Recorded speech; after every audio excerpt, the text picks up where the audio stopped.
Okay, so I want to talk about today the greatest show currently airing on television. That's The Bear. Now, I talked about this on a recent video about what makes The Bear so special in my opinion. And it's one of the most accurate descriptions of how an industry operates and the emotions tied around it. Now, if you don't know anything about The Bear, essentially, just high level, it's about a chef that worked at a head chef that worked at a 3-star Michelin restaurant, and then he goes and works at essentially a bodega, like a beef shop.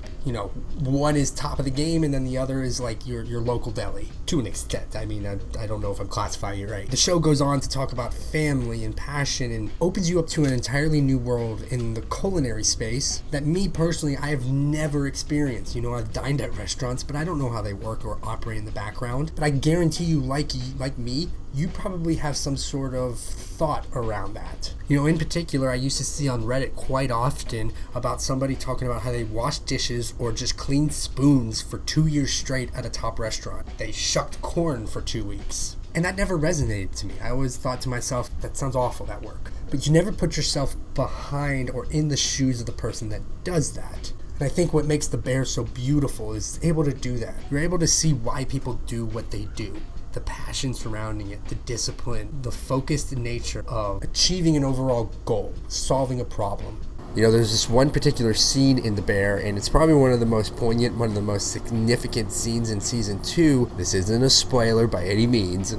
I actually think it'll help sell you on the show a little bit. Where one of the main characters is trying to find his purpose and his passion, and he questions one of these 3-star Michelin workers. Essentially, he's doing something that the guy who's trying to find his purpose finds mundane and boring and pointless. And he asks him the question, why do you do this? And the guy simply responds, I like to serve. That really stuck with me, that particular phrase, I like to serve. A lot of people don't do that internal digging to themselves and think, that's what I like to do. You see this template of becoming an investment banker or becoming rich in some way or another, being an athlete, because that looks cool and looks amazing to start off with. Not a lot of people say, I just want to serve people my entire life, but I would imagine a lot more people actually have that in their DNA. Me personally, I love being a people pleaser. I love seeing a smile erupt on somebody's face. Probably a guy who likes to serve. So the meaning and the depth behind the entire show and how it's shot and executed. On the forefront, just the way they execute the show shows their passion and what their overall goal is. They cut no strings, no stone is left unturned. It is a extremely well-written, well-directed, well-shot, and well-scored TV show. It's the best on TV in my opinion. What makes it the best is because you can watch that and then you, after that,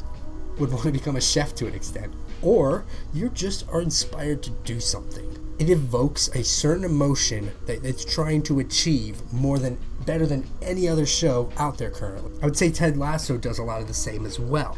Some shows are technical masterpieces and they look great and they have a great story, a great plot. This show resonates. It resonates with just caring for other people, having passion, and trying to understand, what makes people tick. I'll give a little bit of a spoiler. It's not really much, but essentially, what really hit home was when they were talking about, the guy who had the 3-star restaurant. They were trying to get their own restaurant to be like a 3-star restaurant, Michelin stars. And so what he did was he took his staff and he sent them all off to all the locations in which he learned to become Mr. Bigwig Chef. And his cousin in particular, who didn't really have much purpose, and the entire second season was him dealing with that. He sends him to his former 3-star Michelin restaurant, and they give a week of training, and his week of training is cleaning spoons. Initially, you think to yourself, what do you learn from cleaning spoons for a week straight? But then it scopes out and it gives you the entire scenario, the entire kitchen. It shows how integral just cleaning spoons is. And then you think to yourself after the series, I totally get it now. I totally get why they do what they do. It's beautiful. It just invokes such good emotions in my opinion. And it just makes you want to conquer the world and just focus on something that really lights that fire in you. So that's all I have to say about it. It's 2 seasons now, completely perfect show. I've seen every show on TV pretty much, and this one always sticks with me every time I watch it. If you have seen it, comment down below, and if you haven't, just, please go watch it. Please go watch it. That pretty much wraps it up. That's what I wanted to talk about, and thanks for watching.